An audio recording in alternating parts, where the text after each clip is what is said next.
نحمده ونصلي على رسوله الكريم أما بعد فأعوذ بالله من الشيطان الرجيم بسم الله الرحمن الرحيم اقرأ باسم ربك الذي خلق الإنسان من علق اقرأ وربك الأكرم الذي علم بالقلم علم الإنسان ما لم يعلم صدق الله العظيم.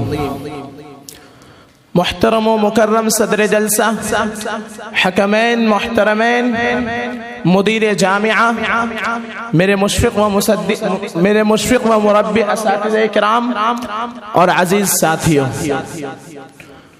رسول اللہ صلی اللہ تعالی علیہ وسلم جس وقت دنیا میں تشریف لائے، یہ دنیا ہر طرح کی برائیوں کی آماجگاہ تھی.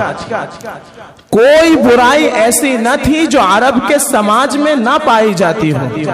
لوگوں کی جان محفوظ تھی، نہ مال اور نہ عزت و آبرو. بے حیائی کا تو یہ حال تھا کہ اور مواقع تو کجا کعبے کا طواف بھی بے لباس کرتے تھے، مرد بھی اور عورت بھی. ظلم و جور کی کوئی حد نہ تھی اور سماج کے تمام فیصلے جس کی لاٹھی اس کی بھینس کے اصول پر ہوا کرتے تھے. مذہبی پہلو سے دیکھیے تو بدترین شرک تھا جس میں عرب گرفتار تھے. صرف عرب ہی نہیں بلکہ عرب سے لے کر چین تک پوری مشرقی دنیا علانیہ شرک میں مبتلا تھی. سلطنت روم کا مذہب وہ عیسائیت تھا، لیکن یہاں بھی توحید کے پردے میں شرک ہی کی حکمرانی تھی. ایک خدا کے بجائے 3 افراد پر مشتمل خدا کا کنبہ تشکیل پا چکا تھا، ان سب کی پرستش کی جاتی تھی. برادران اسلام، ان حالات میں رسول اللہ صلی اللہ تعالی علیہ وسلم پیدا ہوئے. جب عمر مبارک 40 سال ہوئی تو نبوت کا تاج گہرا بار سر مبارک پر رکھ دیا گیا. بظاہر یہ خیال ہوتا ہے کہ ان حالات میں جو پہلی وحی نازل ہوتی وہ اصلاح عقیدہ کے پہلو سے توحید کے اثبات اور شرک کے رد میں ہوتی، یا انسانی نقطہ نظر سے ایسی آیت ہوتی جس میں ظلم و جور سے منع کیا گیا ہو اور انسانی اخوت و ہمدردی اور محبت و مروت کی دعوت دی گئی ہو، یا سماجی اصلاح سے متعلق کوئی آیت ہوتی جس میں بے شرمی اور بے حیائی سے روکا گیا ہو. لیکن آپ صلی اللہ تعالی علیہ وسلم پر سب سے پہلے جو آیت نازل ہوئی اس میں ان میں سے کسی بات کا تذکرہ نہیں ہے، بلکہ اللہ تبارک و تعالی نے ارشاد فرمایا اقرأ باسم ربک الذی خلق الانسان من علق اقرأ وربک الاکرم الذی علم بالقلم علم الانسان ما لم يعلم. آپ پڑھیے اپنے رب کے نام سے جو سب کا خالق ہے، جس نے آدمی کو جمے ہوئے لہو سے بنایا. آپ پڑھیے آپ کا رب بڑا کریم ہے جس نے قلم سے علم سکھایا، آدمی کو وہ سکھایا جو وہ نہ جانتا تھا. یعنی اللہ تبارک و تعالی نے سب سے پہلے تعلیم اور پڑھنے کی طرف متوجہ فرمایا، اس لیے کہ علم کی مثال روشنی کسی ہے. مثلا اگر آپ کسی تاریک کمرے میں ہو، اس کمرے میں سانپ بھی ہو، بچھو بھی، اسی طرح دوسرے تکلیف دہ کیڑے مکوڑے بھی، اور آپ ان سب کو مارنے اور بھگانے کے لیے الگ الگ محنت کریں تو وقت بھی زیادہ لگے گا اور شاید 100% کامیابی بھی نہ ہو. لیکن اگر آپ اس کے بجائے ایک چراغ جلا کر کے رکھ دے تو خود بخود یہ کیڑے مکوڑے اپنا بسیرا وہاں سے اٹھا لیں گے، کیونکہ تاریکی ہی ان کی پناہ گاہ ہے. یہی کیفیت انسانی سماج میں علم کی ہے. عقیدہ و عمل اور معاشرت و اخلاق کی تمام برائیاں جہالت کا نتیجہ ہے، اور جہالت ہی کی تاریکی میں یہ تمام مفاسد پرورش پاتے ہیں.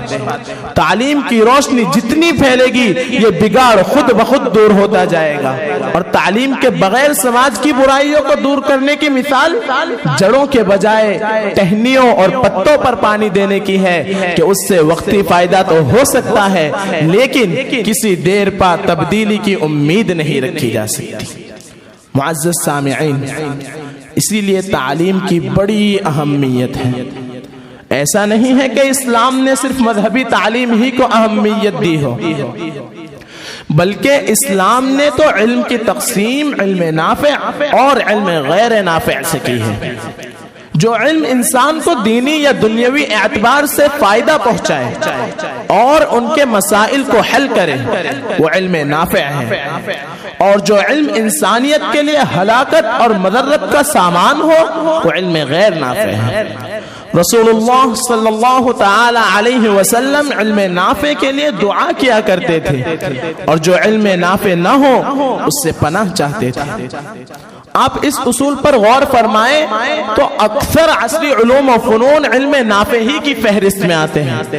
مثلا طب انسانی جسم کے لیے نفع بخش ہے، اسی طرح انجینئرنگ انسانی ضروریات کی تکمیل میں مفید ہے، علم قانون میں انسان کی عزت و آبرو کی حفاظت ہے، ادب و صحافت کے ذریعے امر بالمعروف اور نہی عن المنکر کا کام ہوتا ہے، جس پر سماج کی اخلاقی اور روحانی اقدار کا تحفظ موقوف ہے۔ تجارت اور معاشیات سے متعلق علوم کا مقصد فرد اور سماج کی معاشی ضروریات کو پورا کرنا اور اس کے صرف کے جائز اور مناسب مواقع کی رہنمائی کرنا ہے۔ اب آپ ہی بتائیں کہ ان تمام علوم کے مفید اور نافع ہونے سے کون انکار کر سکتا ہے؟ کوئی انکار نہیں کر سکتا۔ اسی لیے یہ تمام علوم اسلام میں مطلوب ہیں اور ان کی حیثیت فرض کفایہ کی ہے۔ سامعین ذی وقار، اسلام نے علم و تحقیق سے کبھی عداوت نہیں رکھی، بلکہ اسلام نے تو لوگوں کو کائنات کی مخفی حقیقتوں میں غور و فکر اور تدبر کی دعوت دی ہے، اور حکمت و دانائی کی ہر بات کو مومن کی متاع گمگشتہ قرار دیا ہے۔ علم کے اعتراف میں اپنے اور بیگانے کا کوئی فرق نہیں کیا۔ حضور اقدس صلی اللہ تعالی علیہ وسلم نے امیہ ابن سلط کے اشعار کی تعریف فرمائی، حالانکہ وہ تو زمانے جاہلیت کا شاعر تھا، اور علم کی تحصیل میں بھی آپ نے دوست اور دشمن کے درمیان کبھی کوئی فرق نہیں کیا۔ غزوہ بدر کے موقع پر جو لوگ قید ہو کر کے آئے تھے، آپ صلی اللہ علیہ وسلم نے ان کے بارے میں یوں فرمایا کہ ان میں جو لوگ پڑھے لکھے ہو وہ 10 مسلمانوں کو پڑھنا لکھنا سکھا دے، یہی ان کا فدیہ رہائی ہوگا۔ ظاہر ہے کہ وہ دشمن تھے، دوست تو تھے نہیں۔ یہ بھی ظاہر ہے کہ وہ مشرک تھے، تو علم دین تو ان سے حاصل ہو نہیں سکتا تھا۔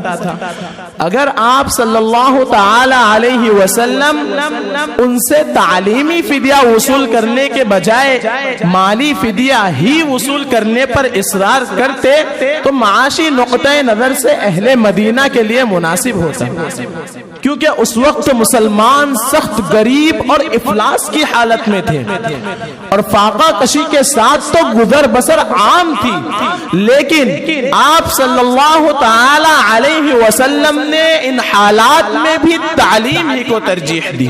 یہ گویا اس بات کا سبق ہے کہ تعلیم کا حاصل کرنا بہرحال ضروری ہے، چاہے اس کے لیے پیٹ کاٹنا پڑے یا فاقے برداشت کرنے پڑے، لیکن اپنے بچوں کی تعلیم کو کسی بھی قیمت پر نظر انداز نہ کیا جائے۔ کسی شاعر نے کیا خوب کہا ہے، جان کا صرفہ ہو تو ہو لیکن، کہ جان کا صرفہ ہو تو ہو لیکن صرف کرنے سے ہی علم بڑھتا ہے۔